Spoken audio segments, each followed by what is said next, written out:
guys, welcome back to my channel, and I hope you all had a very Merry Christmas as well.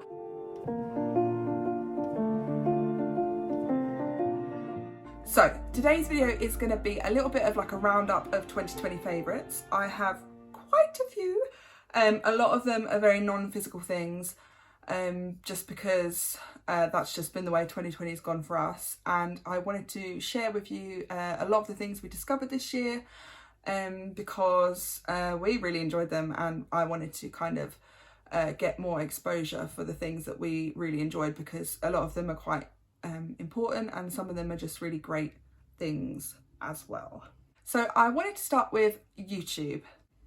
YouTube's been like a massive part of my life for a very long time. Obviously was heavily into the makeup YouTuber accounts. It's always a cool place to kind of come and learn something new, to watch other people and what they do. I find it fascinating. I'm a proper nosy person, so I really enjoy YouTube, and now I'm on YouTube, which probably one of the biggest favourites of the year. As much as it was really scary and I proper shit myself, I really wanted to come on here, and I've been wanting to do it for a very long time, not knowing really what direction I was going to go in. I wanted to start off as a beauty YouTuber, but obviously that's not happening.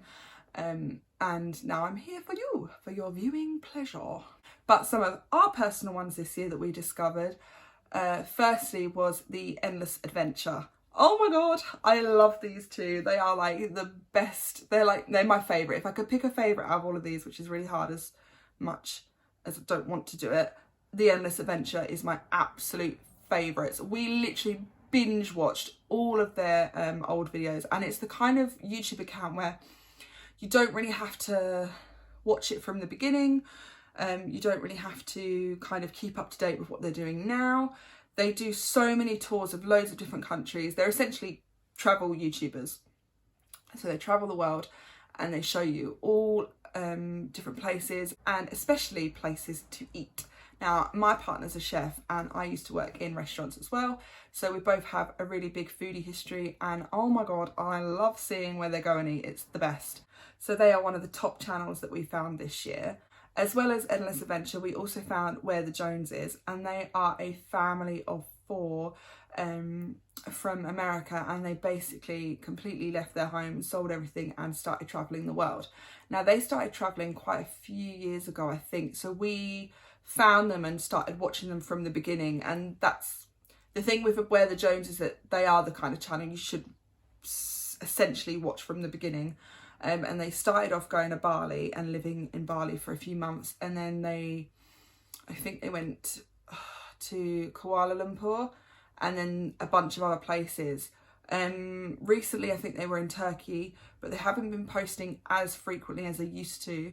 But watching their travels is so good.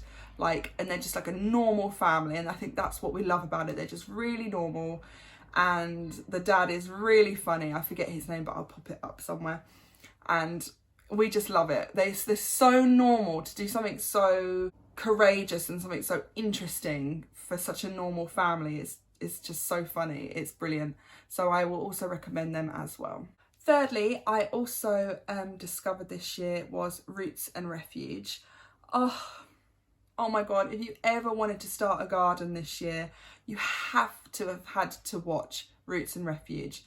Her garden, her knowledge, her skills, just the kind of person she is just beautiful.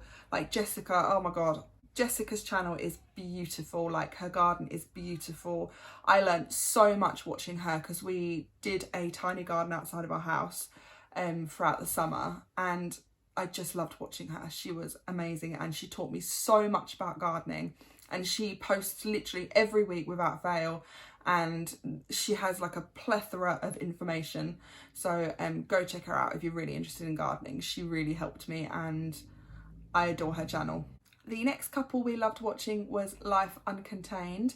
They are a couple with a daughter now, and they basically have tried to build a house from scratch made out of shipping containers.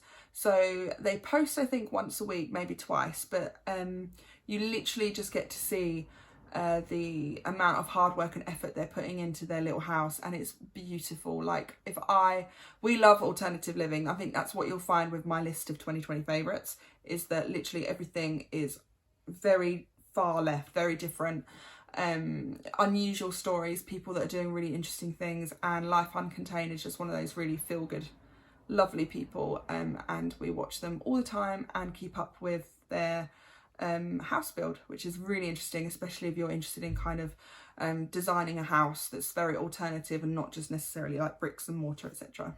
And the last person we discovered this year was Earth by Ellie. She is a YouTuber who is currently in Korea. She was van lifing with her partner for a little while, and now she's in Korea.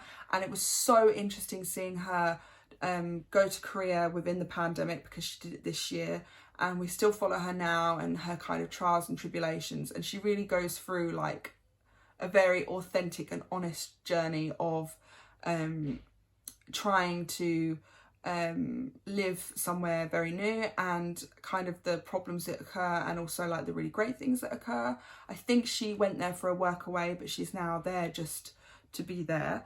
But we watch her and we always keep up to date with her as well. I think, again, she posts once or twice a week, but if you go back to her old videos and kind of start from the beginning, it kind of gives you a really nice clear vision of who she is and what she's kind of trying to do. And it's just lovely to see her passion for travel. It's amazing, and I have total envy that she's in Korea right now and I'm here in the UK.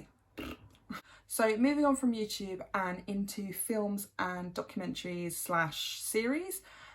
This year, obviously, a lot of us got into films and series because that's all we could do. So we have quite a few that we both really enjoyed, and some that I watched just myself. My number one series is probably the most depressing thing I could have found, and it is The Handmaid's Tale. Oh my God. Like, I cannot watch that for very long. I don't know how many of you managed to actually watch the whole thing without literally not crying or not being able to like just put it to the side for a few days. But probably not the best thing as well to watch during a pandemic, when there's like an alternative apocalyptic world where, you know, you're like being treated horrifically and being controlled by very strange powers and stuff like that. Probably not the best thing to watch, and to be honest, it did freak me out for quite a few times.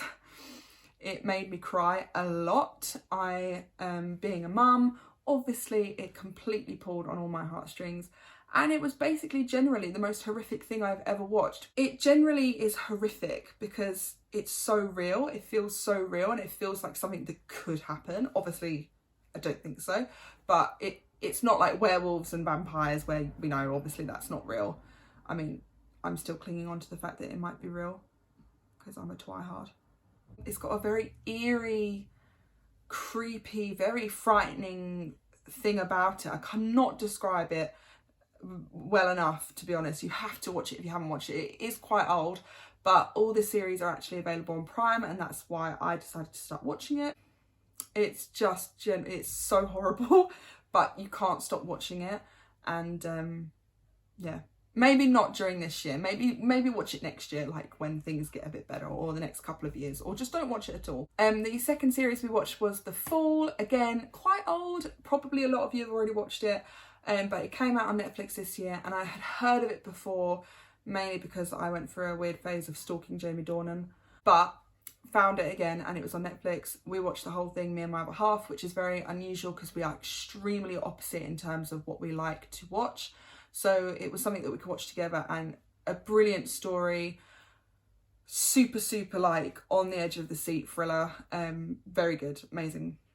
Yeah, you have to watch it. Film wise, we discovered quite a lot, but actually we couldn't really remember a lot of them. But the ones that did stick out, which I think is obviously the most important, if they stick out then obviously there's something that you want to recommend, is Captain Fantastic. Oh my God, Captain Fantastic is so good.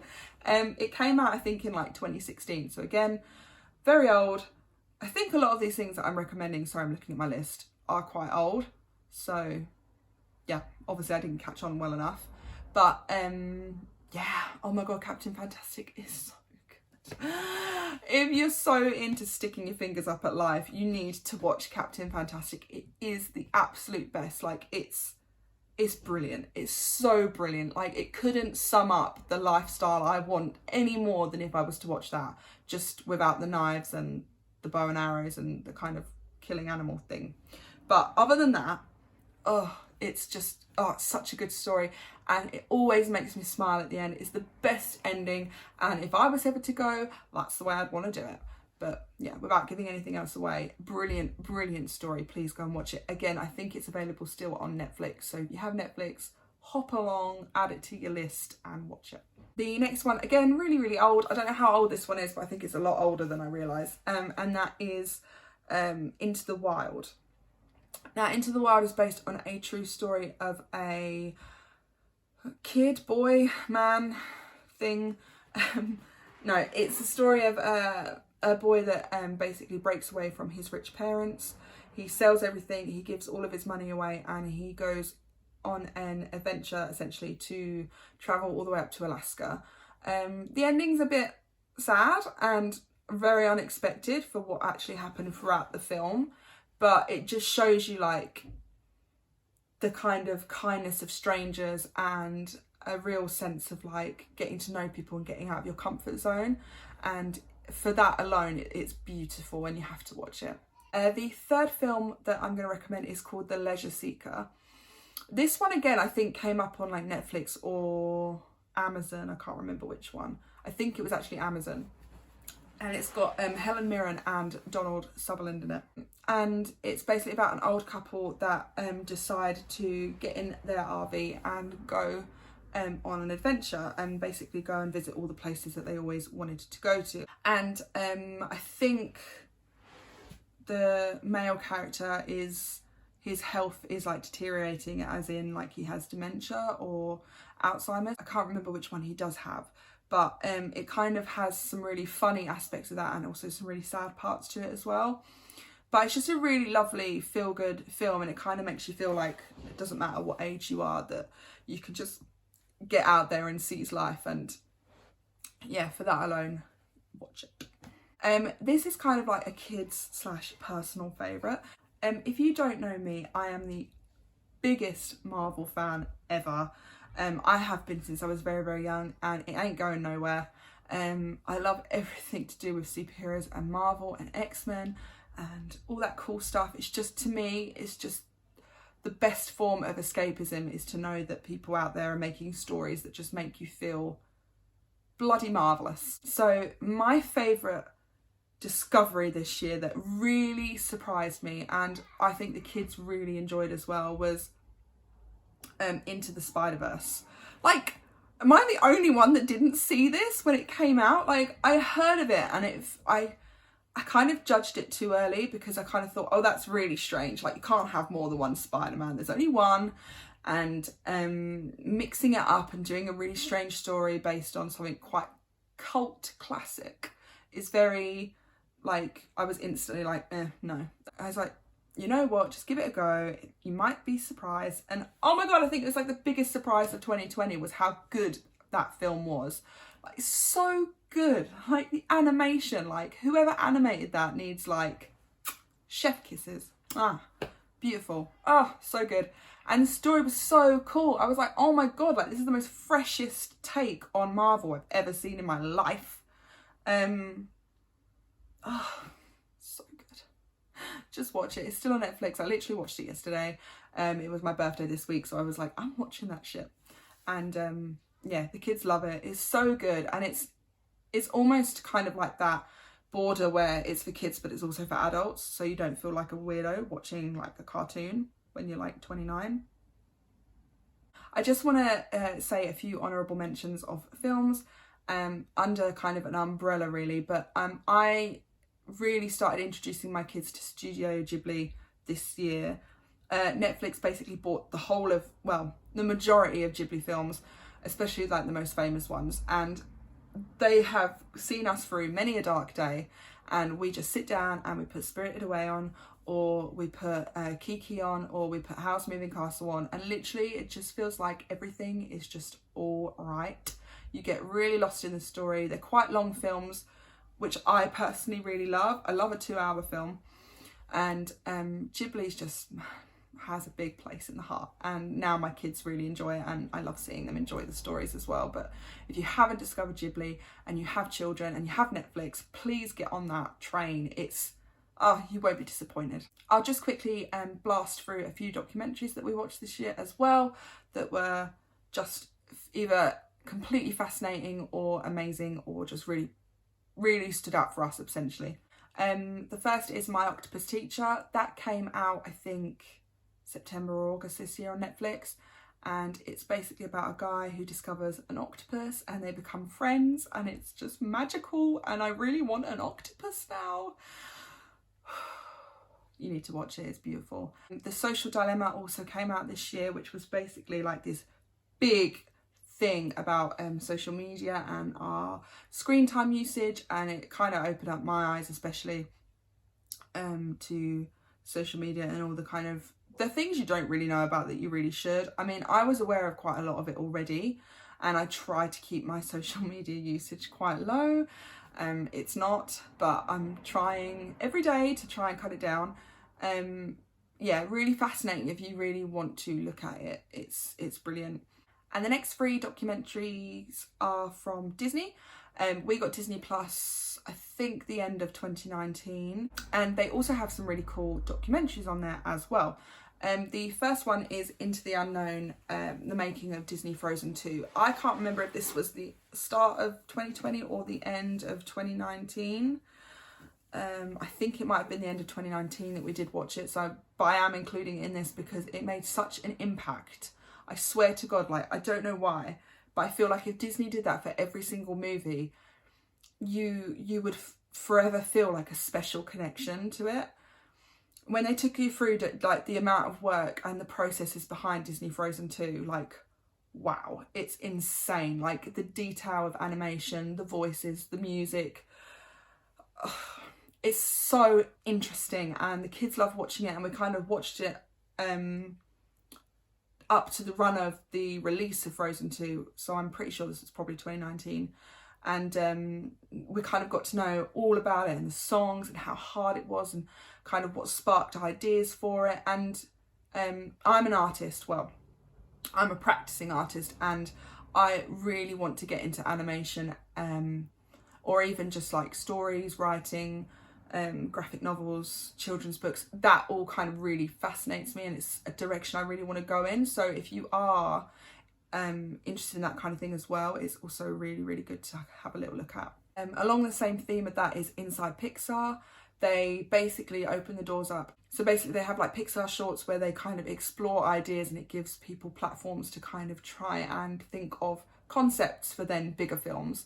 And they also show you how bigger films are made. And I'm pretty sure they did one on Soul, which is the new Pixar film that came out on Christmas Day. Again, very good, recommend it. But it's just really interesting. It's so fascinating to see where an idea comes from. And I think that's the part of it I really enjoy. And Kev and the kids really enjoy it as well. So we've literally watched all of those as well. And the last one for Disney is The Imagineers. This was so interesting. And it was basically looking at the people that imagine and design and engineer things for their parks all across the world. And it's so interesting. Like, you just get to see what goes behind it, what goes into it. Yeah, really, really cool. So I definitely recommend those 3 if you have Disney Plus. So we're starting to come to the end now, guys, and there's just a few more favourites that I'm gonna delve into. When it comes to media, music is the last thing I'm going to be talking about, and then it's going to be some personal ones. So music wise, the only album I really got into this year was quite a recent release, was Taylor Swift's Folklore. Again, if you have Disney Plus, there is a wonderful kind of I'd say like a documentary / concert, but it's not a concert, it's like her just playing and showing you her music and kind of going into the ideas very gently. So it's a very like sit back and chill. Like, I literally did like loads of painting and artwork and all sorts of different work whilst I watched it, because you don't have to watch it, you just have to hear it. Anyway, so it kind of takes you through her new album, but if you just wanted to listen to it, it's also on like YouTube and Spotify. It's just beautiful music. I feel like she's kind of gone back to her roots a little bit more, and stripped back a little bit more. I know she made it in her home without like all the fancy studio, so it was really amazing to see like what you can achieve in a pandemic with very little. Taylor Swift's Folklore, if you haven't listened to it, listen to it. And I think she has a new album out, I think it's called Evermore. If I've got that wrong, I'll put it up. If I've got it right, then yay.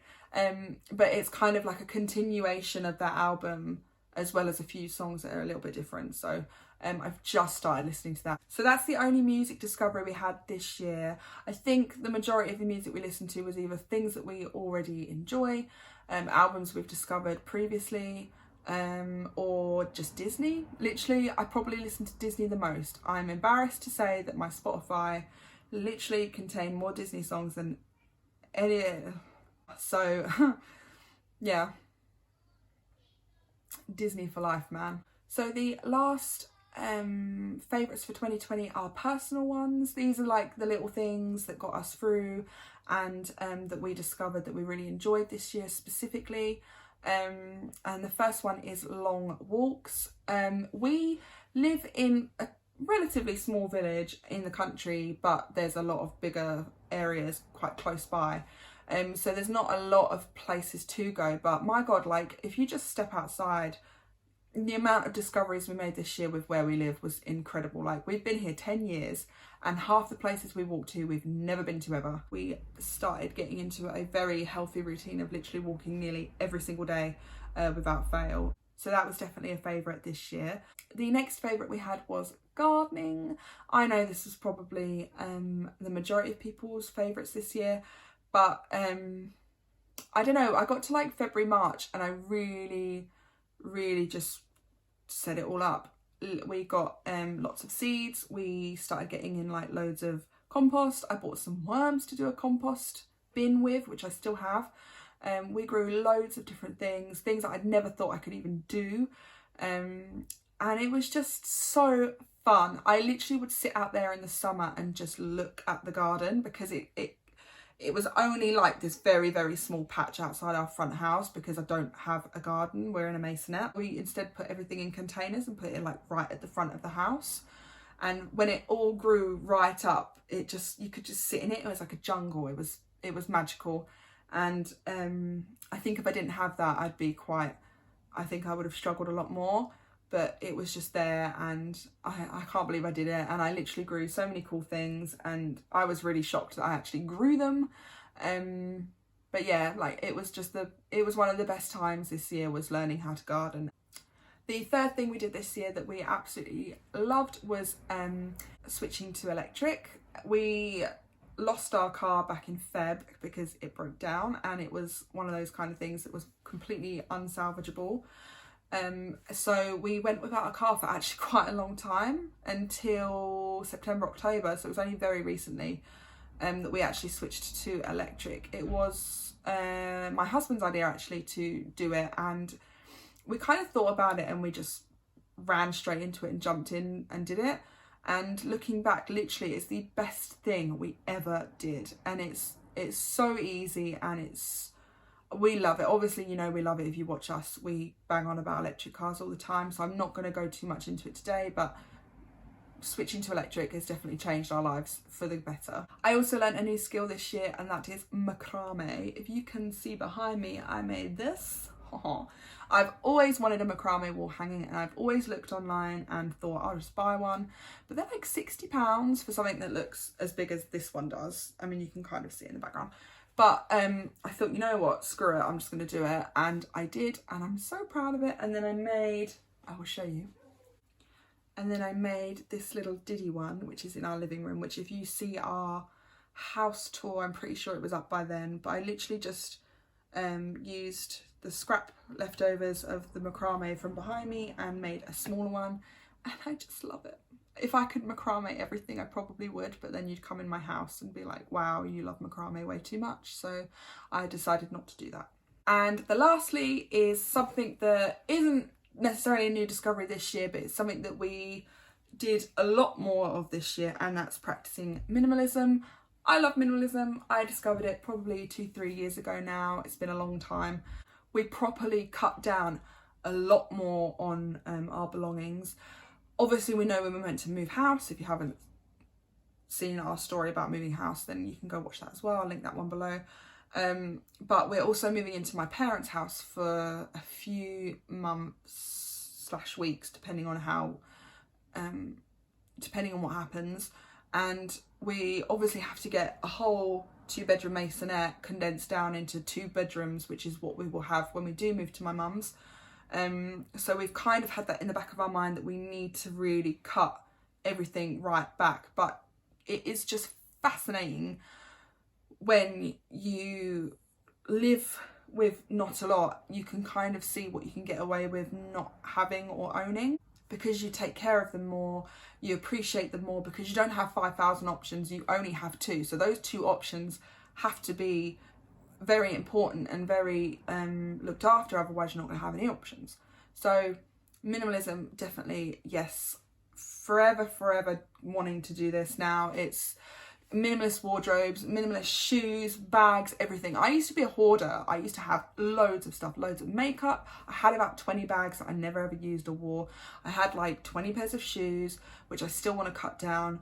And yeah, we just had stuff coming out our ear holes. And even now, when we literally feel like we have nothing, we will always find at least 2 to 3 bags worth of things that we can get rid of or donate, etc. So you'd be surprised how much stuff you can live without when you go through the minimalism process. It's amazing. So I hope you enjoyed today's video. I know it was a more sit-downy video again, but there's not a lot of places to go out to when you're in tier 4.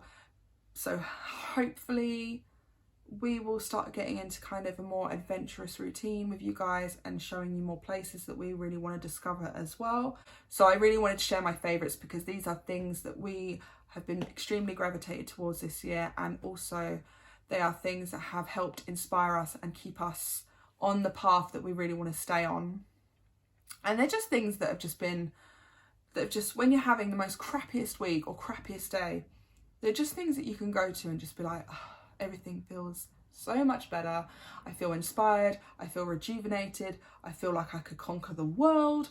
And those are the sorts of things that we always gravitate towards watching. And maybe not The Handmaid's Tale, you know, not, yeah. So I've waffled on way too long now. I'm going to head off and get this video ready for you for Saturday. So yeah, I hope you have a really great New Year, because this will be coming on obviously just after New Year's. So I really hope you have a really great New Year's. Make a big old list of goals, because I already have. And let's just take all the lessons that we learned from 2020 and push on forward for 2021. Oh yeah, because I know I am. So yeah, I really hope you enjoyed today's video, and let me know if you have watched any of these things or looked at any of these things, or let me know if you have decided to since watching this video, and we can kind of start a little discussion. I will turn the comments on this video, because it's not particularly a video that kids are going to want to watch anyway. So I will turn the comments on and we can have a really cool conversation, and let me know if you like or dislike any of the things I've mentioned, or anything that you have loved yourself this year that's helped you get through. Please put them down below, because I'm always looking for new things. So yeah, have a great New Year's. See you next week. Have a great one. Mwah. See you later, guys. Bye. My favourite bit has been gaming all year. Your favourite thing been this year? Elsa. Elsa? Yes. Movies? Mm-hmm. Wow. What movie's been your favourite movie? Mickey Mouse. Mickey Mouse. Rapunzel. Rapunzel? Mm-hmm. Wow, good choice. What's been your favourite thing? Dino Electric.